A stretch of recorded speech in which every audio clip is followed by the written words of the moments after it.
Rosario Livatino è beato, il 29 ottobre sarà il giorno della sua festa, la cerimonia ieri ad Agrigento, i killer sono di Palme, il sindaco chiede scusa a nome della città. Esplosione in provincia di Perugia, perde la vita 19enne di Raffadali, muore in un incidente stradale carabiniere 25enne di Siculiana, pensionato di Raffadali schiacciato dal trattore. Raffica di migranti arrivati a Lampedusa, emergenza, alcuni sono pakistani, paura per la variante indiana del Covid.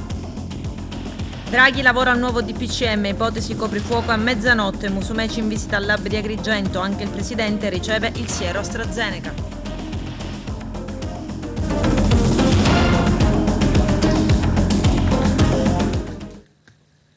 Bentrovati gentili telespettatori al nostro appuntamento con l'informazione. Il giudice Rosario Livatino è beato, il 29 ottobre sarà il giorno della sua festa, la cerimonia ieri ad Agrigento. Il nostro direttore Arturo Cantella. Proclamato beato nella giornata di ieri, domenica 9 maggio, il giudice Rosario Livatino, ucciso dalla mafia il 21 settembre del 90. Accogliendo il desiderio del cardinale Montenegro, concediamo che il venerabile servo di Dio, Angelo Rosario Livatino, d'ora in poi sia chiamato beato, che ogni anno si possa celebrare la sua festa il 29 ottobre. E con queste parole è avvenuta la proclamazione del giudice Livatino beato nel corso di una cerimonia solenne celebrata nella cattedrale di Agrigento e trasmessa in Mondovisione dalla RAI. In contemporanea il reliquiario dove è contenuta la camicia indossata del beato il giorno in cui venne ucciso dalla mafia è stato collocato in una teca della cattedrale. È un reliquiario realizzato in argento martellato e cesellato. Il giudice Rosario Livatino fu ucciso dalla mafia, quasi nessuno lo conosceva, a eccezione dei suoi aguzzini. Lavorava al tribunale di Agrigento e si occupava prevalentemente di sequestri e confische di beni sottratti ai mafiosi. Questo firmò la sua condanna a morte, decretata dagli uomini della Stidda, un'organizzazione mafiosa agrigentina, 4 dei quali poi condannati all'ergastolo, ma quel delitto avvenne anche in odio alla fede del magistrato, così come hanno stabilito le autorità vaticane, per cui, riconosciuto il martirio, il giudice Rosario Livatino, cattolico praticante, è stato proclamato beato. Il decreto della Congregazione della Causa dei Santi, avuto l'autorizzazione di Papa Francesco, è stato pubblicato il 22 dicembre dello scorso anno. La cerimonia di beatificazione quindi ieri nella cattedrale di Agrigento, presieduta dal cardinale Marcello Semeraro, prefetto della Congregazione delle Cause dei Santi. La data non è casuale, nel 1993, proprio il 9 maggio, il Santo Padre Giovanni Paolo II nella Valle dei Templi rivolse il suo invito perentorio ai mafiosi: convertitevi, una volta verrà il giudizio di Dio. Livatino, il giudice ragazzino, come è stato ribattezzato dopo la morte, fu ucciso lungo la statale che ogni mattina percorreva in auto da Canicattì, dove viveva con i genitori al tribunale di Agrigento. Aveva rifiutato la scorta e ai picciotti implorò assassini di fargli salva la vita. Per tutta risposta ricevette il colpo in grazia. Dalle testimonianze anche del mandante dell'omicidio e dei documenti processuali emerge che l'avversione nei suoi confronti era inequivocabilmente riconducibile all'odio della fede, al punto che inizialmente i mandanti avevano pianificato l'agguato dinanzi alla chiesa in cui quotidianamente il magistrato faceva la visita al Santissimo Sacramento. Anche ieri il Santo Padre nel corso del Regina Coeli ha voluto ricordare la beatificazione di Livatino e chiedendo ai presenti un applauso. L'esempio di Livatino, ha detto il Papa, sia per tutti, specialmente per i magistrati, è stimolo a essere leali difensori della legalità e della libertà. Oggi ad Agrigento è stato beatificato Rosario Angelo Livatino, martire della giustizia e della fede. Nel suo servizio alla collettività come giudice integrimo, che non si è lasciato mai corrompere, si è sforzato di giudicare non per condannare, ma per redimere. Il suo lavoro lo poneva sempre sotto la tutela di Dio. Per questo è diventato testimone del Vangelo fino alla morte eroica. Il suo esempio sia per tutti, specialmente per i magistrati, stimolo ad essere leali difensori della legalità e della libertà. Un applauso al nuovo beato.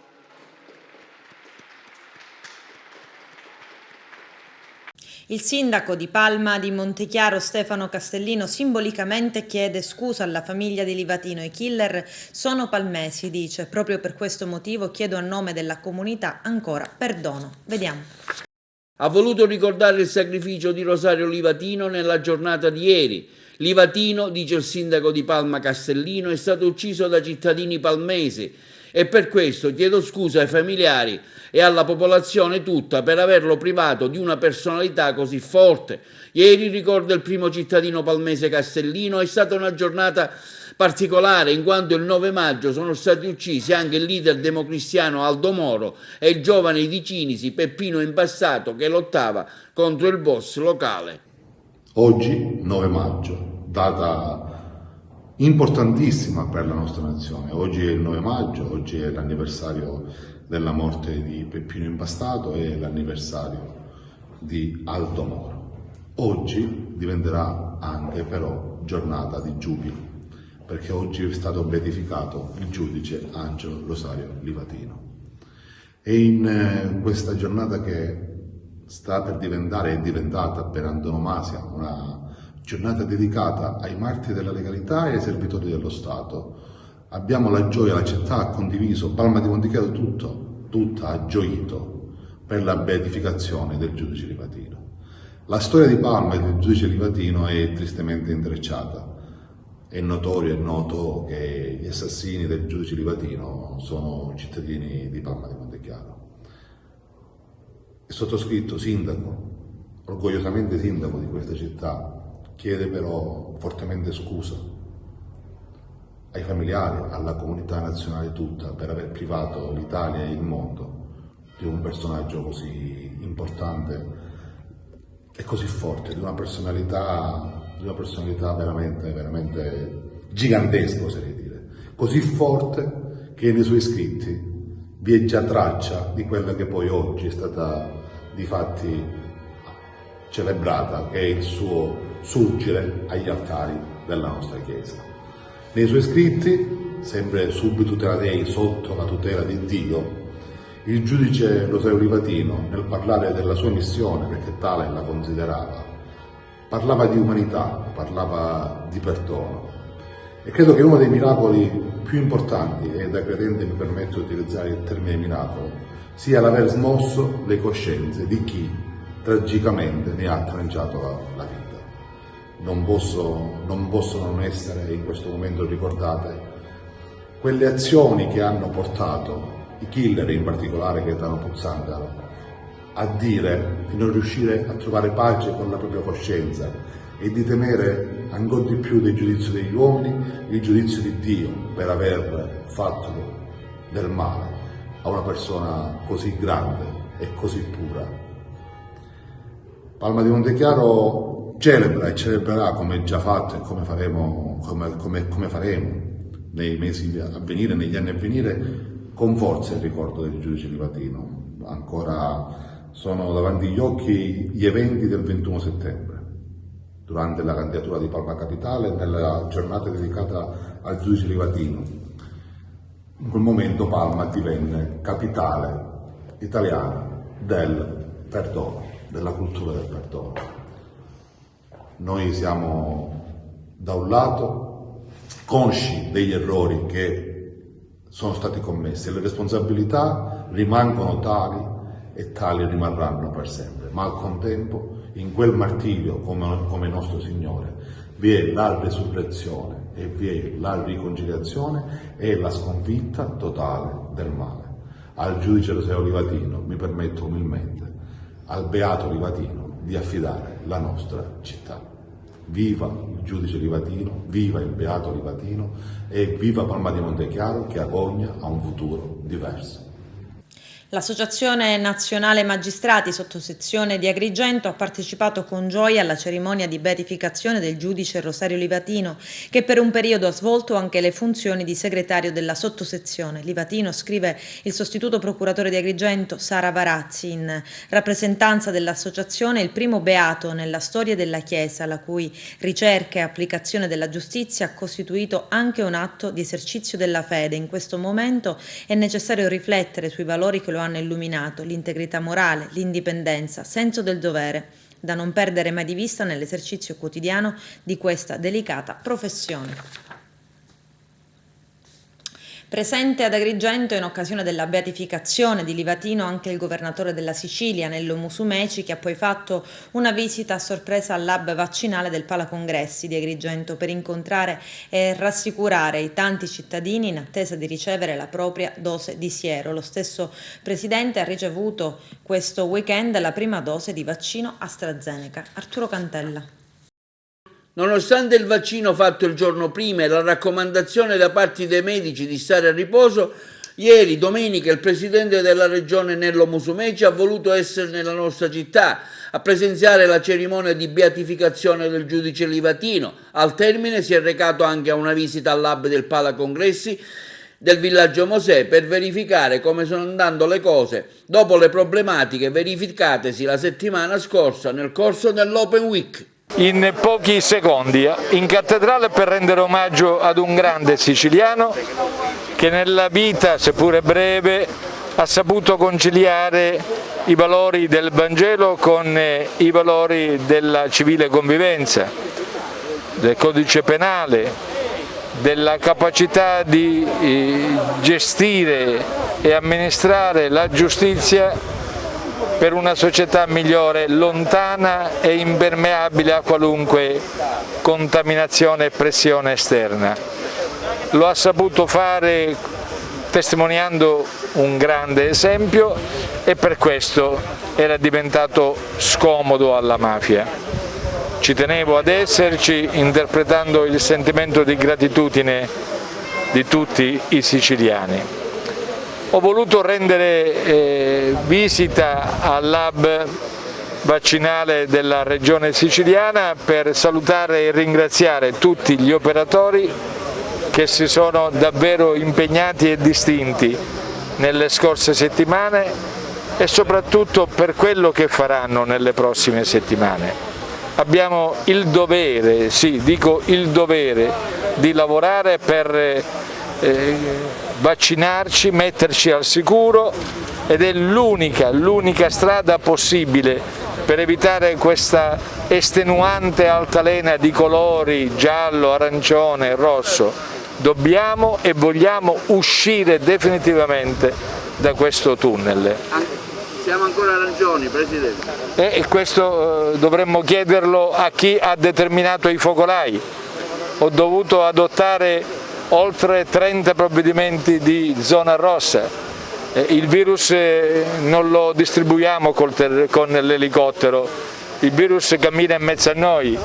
Andate a vedere nelle strade delle città che succede la sera.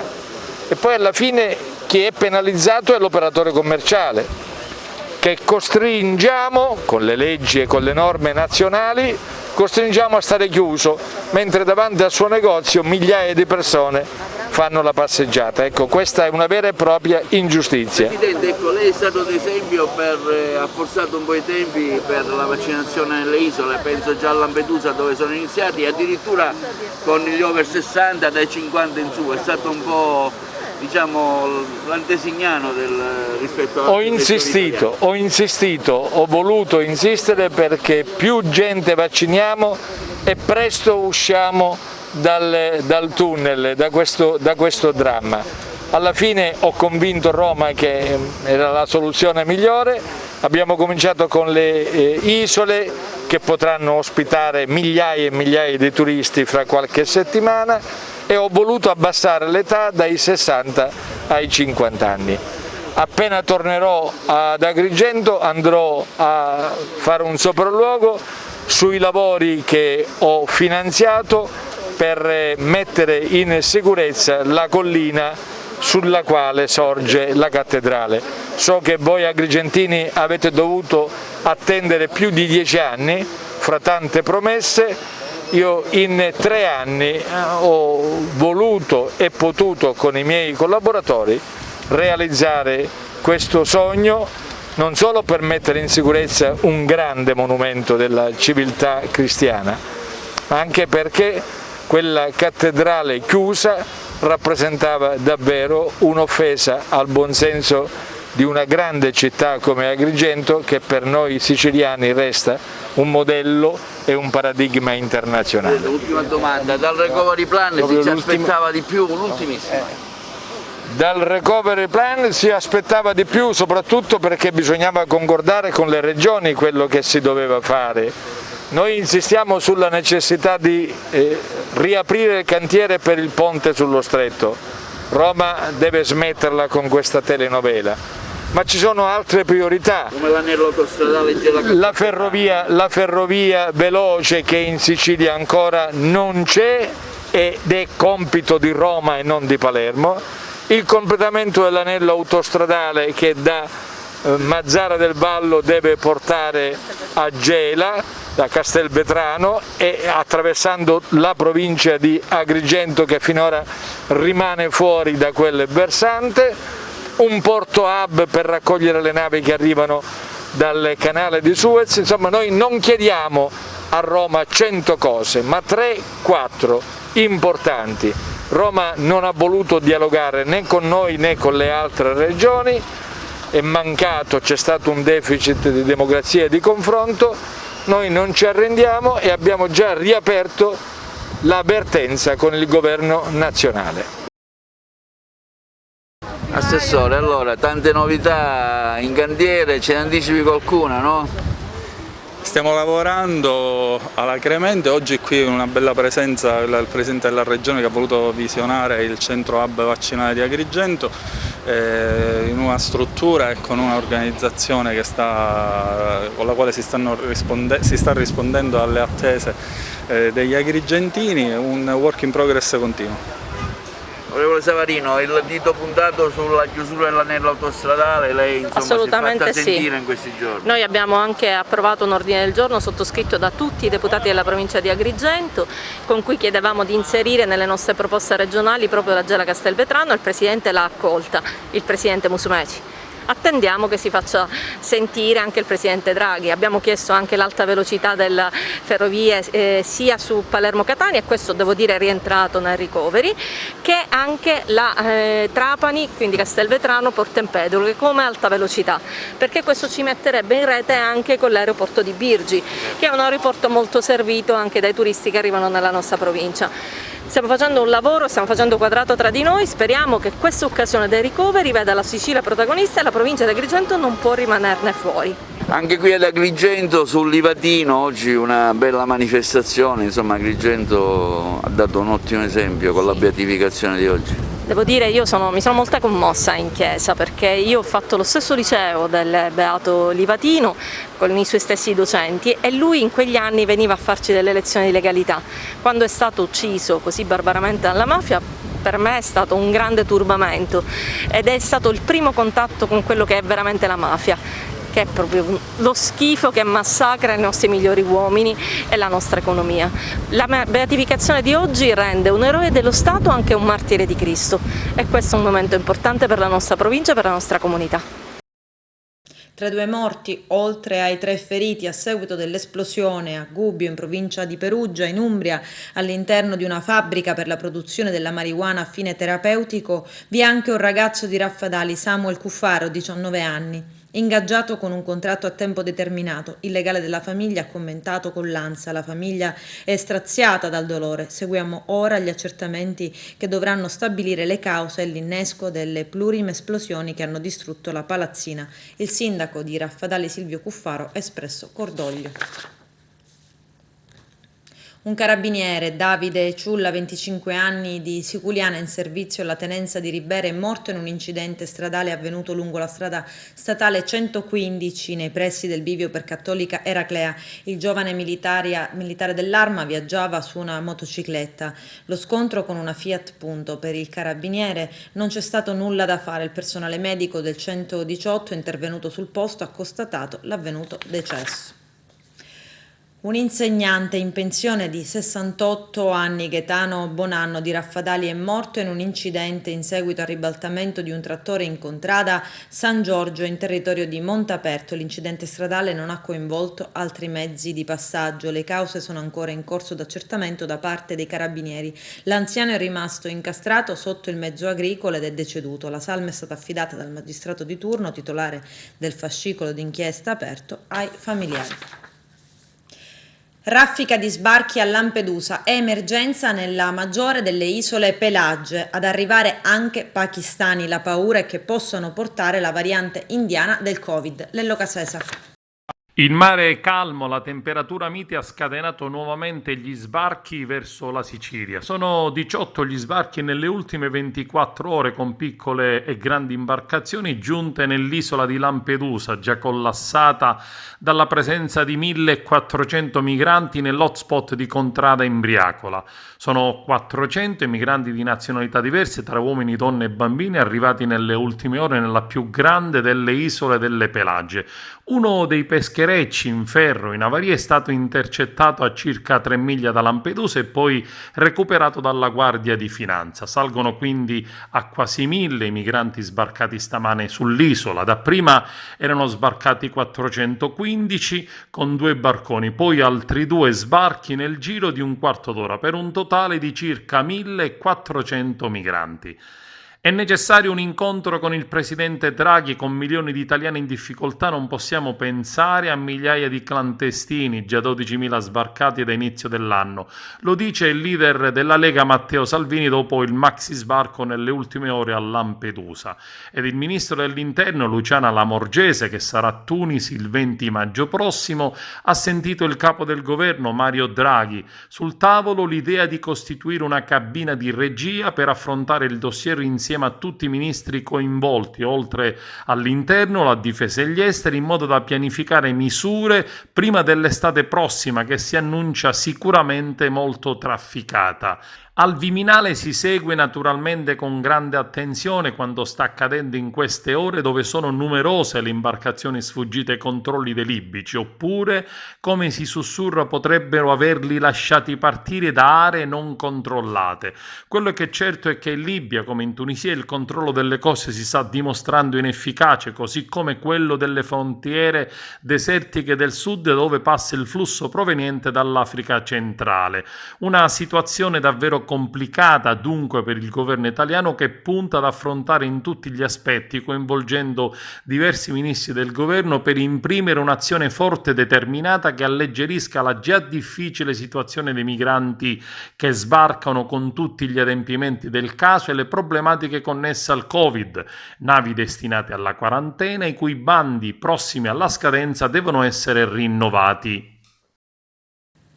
A Montallegro arresti domiciliari da parte dei carabinieri per un uomo di 70 anni che, attirandola con il pretesto di giocare nel garage della sua abitazione, avrebbe palpeggiato e baciato sulle labbra una bambina di 9 anni, regalandole forse in cambio del silenzio braccialetti, caramelle e 5 euro. Lei invece, alquanto turbata, ha raccontato quanto accaduto alla madre, che si è subito rivolta ai carabinieri. Le indagini, nel cui corso è stato eseguito l'incidente probatorio per cristallizzare le prove, sono coordinate dal sostituto procuratore di Agrigento Emiliana Busto, che contesta all'anziano l'ipotesi di reato di violenza sessuale aggravata dall'averla commessa nei confronti di una minorenne sotto i 14 anni. Si svuotano le terapie intensive, ma diminuiscono i vaccinati con AstraZeneca nell'Agrigentino. Il manager dell'ASP di Agrigento ha ribadito ancora una volta l'importanza fondamentale della somministrazione delle dosi. Arturo Cantella. Commissario, allora oggi la visita del Presidente, un consuntivo delle attività qui nell'hub, non solo del Villaggio Masei ma un po' ad Agrigento, c'è un alto e bassi e spesso ci sono anche delle lamentele. Allora, intanto la visita del Presidente è una gratificazione non per me ovviamente, ma soprattutto per gli operatori, perché vedono riconosciuta il loro sacrificio, la loro passione, ed è bella ed è un momento importante. Oggi è una giornata particolare per l'Agrigentino perché siamo reduci dalla beatificazione di Livatino, quindi è una giornata speciale per la nostra provincia. Questo hub sta andando secondo me molto bene. Ieri è stata la giornata del record provinciale di somministrazione, abbiamo oltre 3.600 somministrazioni, che è il record provinciale. Abbiamo avuto qua durante le prenotazioni un andamento veramente soddisfacente.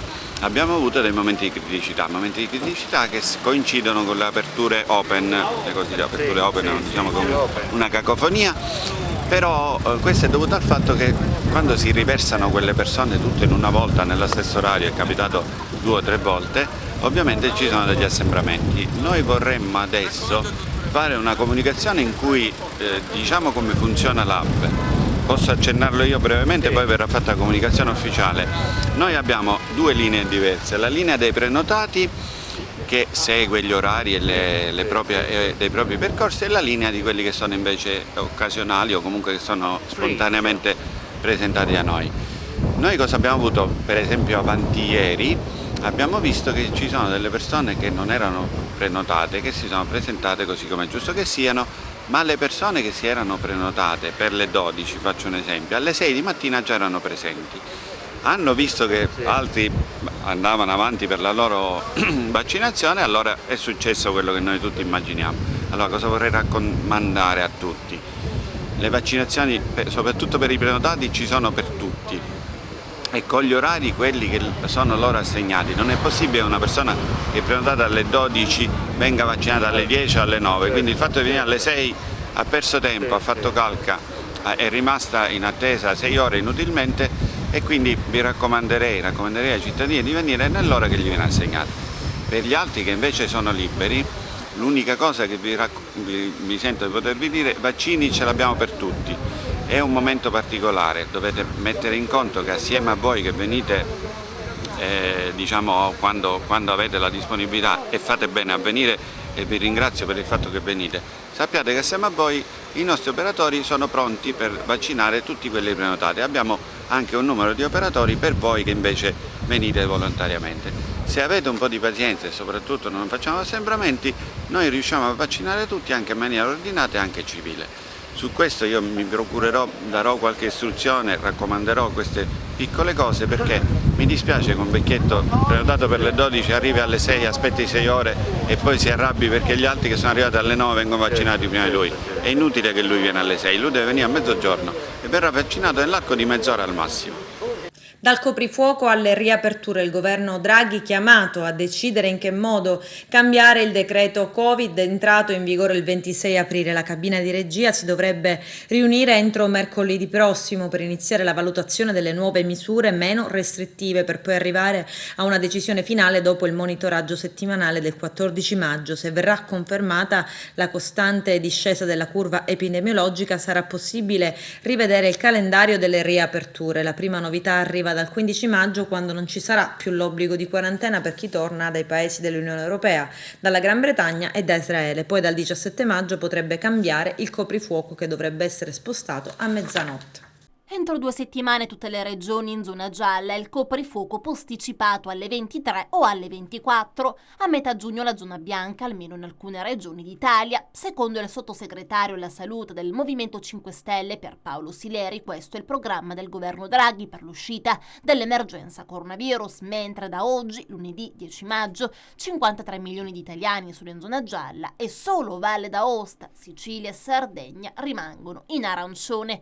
Proprio la Sicilia spera di tornare in giallo tra una settimana, come ha confermato Orlando nelle scorse ore. Nell'isola i numeri fanno ben sperare, anche considerando i recenti dati che vedono un calo nei contagi, ma soprattutto nei ricoveri.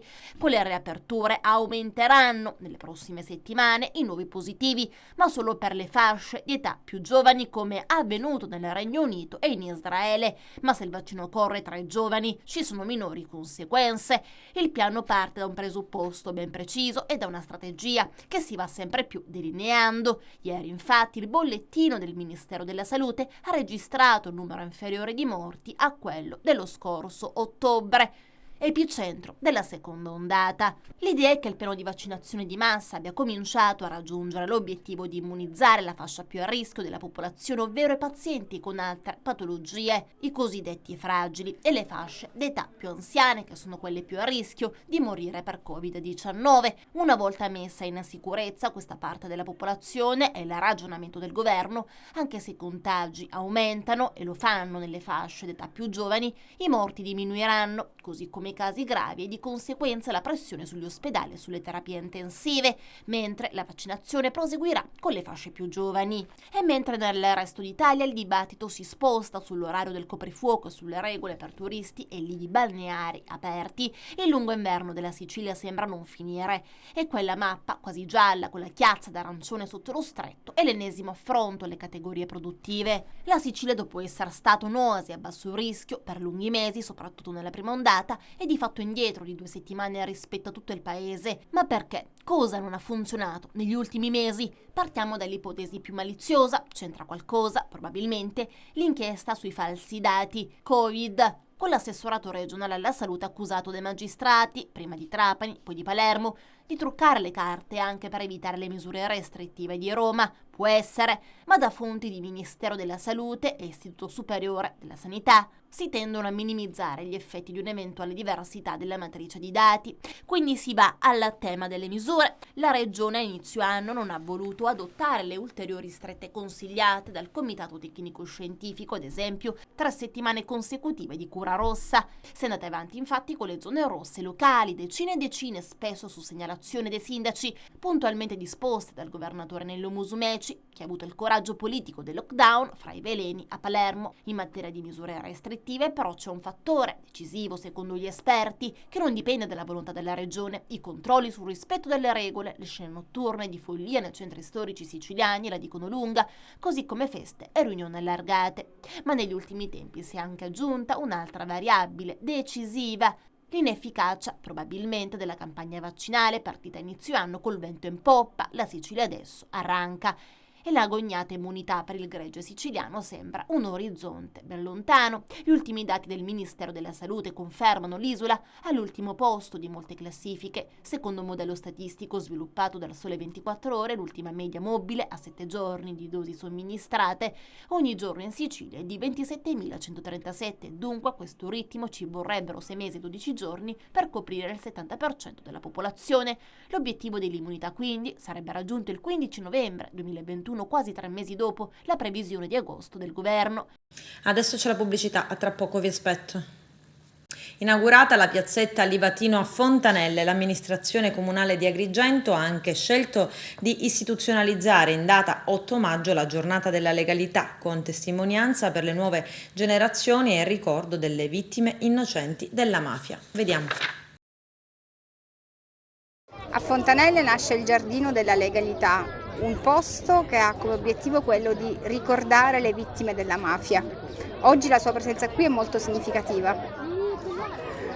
Io sto vivendo questo momento, questi giorni, devo dire, anche con tanta emozione, oltre che con la consapevolezza di vivere, di lavorare al servizio di un territorio che, se è vero che è difficile, con tante contraddizioni e con tanti problemi, ha dato i natali e ha visto crescere umanamente e professionalmente persone della levatura di Rosario Livatino, che forse poteva veramente nascere, crescere, vivere solo in un posto come questo, in una provincia come questa.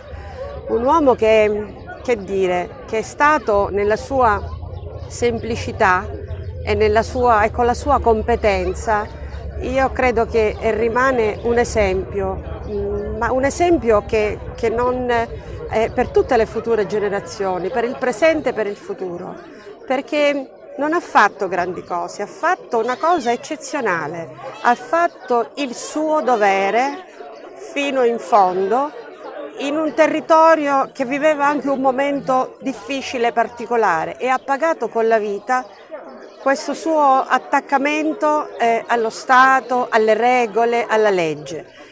Allora, un luogo come questo diventa un monitor per la città, un monitor per la provincia, immagino anche un momento di riflessione anche per chi verrà qui a passare un pomeriggio, un'oretta, per i grandi, per i bambini, per le mamme. Ecco, è anche un invito a chi viene qui a riflettere su questa figura, che non è una figura del passato, è una figura che ha una grandissima attualità, C'è poi l'aspetto religioso che sicuramente non sta a me commentare, però dico da credente dico che anche quello è un lato di questo personaggio incredibile, di questa persona straordinaria. Il Comune oggi si riappropria di uno spazio, la piazzetta Livatino, che diventerà un luogo di memoria da dove parte un messaggio di giustizia e di legalità. Sì, oggi siamo qui, inauguriamo la piazzetta della legalità in piazza Livatino, qui nel quartiere di Fontanelle. E ringrazio i ragazzi proprio del quartiere che hanno voluto fortemente riportare il decoro in questa zona di questo quartiere e anche una memoria al giudice Livatino, perché sappiamo bene domani c'è la beatificazione in cattedrale dello stesso giudice, quindi penso che questo sia un segno forte, un segno per far conoscere anche ai nostri ragazzi, ai nostri figli, ai nostri nipoti il senso della legalità. Piazzetta Livatino oggi si presenta con una veste nuova grazie al lavoro, all'impegno e alla collaborazione del Comitato di Quartiere, dell'amministrazione, della cooperativa Rosario Livatino, della scuola, di Legambiente e di tante altre associazioni che si sono volute aggiungere in questa bellissima esperienza. Deve diventare un presidio di legalità da oggi, un punto di incontro e di riflessione. Lo dovevamo sicuramente al quartiere, lo dovevamo alla città, soprattutto per noi, ma soprattutto per valorizzare una figura importante come quella di Rosario Livatino. Sì, la cooperativa Rosario Livatino ha voluto partecipare all'iniziativa promossa dal Comitato di Quartiere Fontanelle Insieme donando questa pietra che proviene proprio dai terreni confiscati e le cui procedure di sequestro furono iniziate proprio dal giudice Livatino. Giardino della legalità, finalmente ci siamo, abbiamo inaugurato oggi questo giardino della legalità intitolato al giudice Rosario Livatino. Piazzetta Livatino era già presente nel nostro territorio, forse dimenticata da anni, l'abbiamo riscoperta grazie alla sinergia e alla collaborazione di tanti attori. In primis il Comitato di Quartiere Fontanelle Insieme, che è stato da stimolo, è stato da pungolo per l'amministrazione comunale, che subito abbiamo iniziato un'attività di collaborazione, ci siamo attivati, abbiamo pensato a questa iniziativa e giorno dopo giorno è cresciuto l'entusiasmo, è cresciuta la voglia di fare, ma deve essere una voglia di fare che deve continuare nel tempo. Infatti credo che ogni anno questa amministrazione dovrà prendersi l'impegno insieme a tutti di continuare a ricordare il giudice Rosario di Livatino e a tenere vivo il suo ricordo in questa piazza che viene restituita non solo al quartiere di Fontanelle ma all'intera città agrigentina, che ne può fare uso e può venire qua non solo per poter passare le proprie giornate ma anche per ricordare soprattutto che cosa? L'esempio del giudice, e quindi noi siamo veramente contenti e grati a tutti coloro che hanno messo il proprio impegno e speriamo di continuare nel tempo a dare il nostro supporto per questo tipo di iniziative. Ad Agrigento è vietato morire, ben 64 salme attendono di essere tumulate a Piano Gatte, le temperature elevate pongono urgenti interrogativi sui temi quali la salute pubblica, messa già duramente alla prova dai rischi della pandemia, lo denuncia l'ex sindaco di Agrigento, oggi consigliere comunale Lillo Firetto. Il sindaco Miccichè dice: Firetto, quali iniziative ha intrapreso per superare le difficoltà gestionali? È bene ricordare che siamo in una situazione di emergenza e non è il momento di rilassarsi mentre la gente muore senza avere diritto alla sepoltura. A 6 mesi dalle elezioni Roberta Zicari corona il sogno di sedere tra i banchi di Aula Sollano. Il Tar Sicilia ha dato ragione ai suoi legali. Ricontati i voti della sezione Giardina Gallotti, subentra in consiglio comunale al posto di Gianni Tuttolomondo. Nella lista diventerà Bellissimo. Vediamo. Roberta Zicari da qualche giorno entra ufficialmente al Consiglio Comunale di Agrigento dopo una battaglia legale, un momento sicuramente importante, un risultato importante anche. Sono molto emozionata, sono molto contenta e devo recuperare un pochino il tempo che ho perduto e quindi lavorerò il doppio questi primi mesi, ma c'è tutto l'entusiasmo e tutta la passione di sempre. Secondo me questa città ha grandissimo bisogno di rivedere gli strumenti urbanistici, la pianificazione, quindi iniziare ad avere ambizioni un po' più grandi proprio da città e poi da lì scendendo rivedere i servizi essenziali come la pulizia, l'acqua, perché molti cittadini vi sollecitano appunto queste esigenze. Il rapporto con la parte politica diventerà bellissima, ecco, che tipo di rapporto avrai con l'amministrazione all'interno del Consiglio Comunale? Obiettivamente il Consiglio Comunale gode di una larghissima maggioranza e questa è una grossa opportunità per questa amministrazione. Tra l'altro molti siamo consiglieri giovani di prima esperienza, ma con tanto entusiasmo e tanta voglia di fare, quindi immagino che ci siano tutte le condizioni appunto per portare anche delle proposte deliberative in Consiglio, per collaborare con l'amministrazione attiva, appunto per poter essere proprio molto pragmatici e portare tanti risultati a casa. Adesso lo sport, calcio. Nell'anticipo della sesta giornata del campionato di eccellenza, l'Acragas cala il poker sul campo del CUS Palermo e riprende la corsa verso il triangolare decisivo per l'approdo in Serie D. Carmelo Lentini. Grande prova d'orgoglio dell'Acragas del tecnico Francesco Di Gaetano, che sul campo del CUS Palermo sfodera una delle più convincenti prestazioni di questo torneo. 3 punti importantissimi che proiettano la squadra biancazzurra verso le zone alte di classifica generale ed in attesa del prossimo match contro il capolista Mazara. Oramai mancano davvero pochissime gare alla conclusione della regular season ed occorre guardare i prossimi triangolari, il cui esito potrebbero regalare la sospirata Serie D.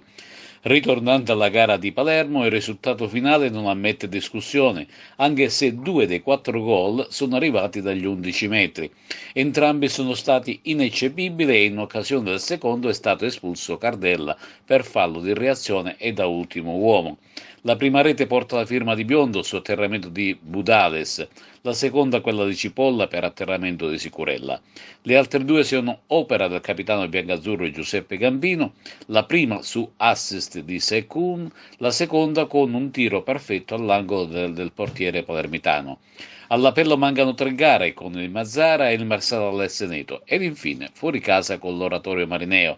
Per quanto riguarda gli altri risultati della giornata, il Canicattì si ferma sul pari con la Nissa, mentre Mazara e San Cataldese proseguono la scia di vittorie. Pronta risposta anche della Folgore che supera l'Oratorio Marineo.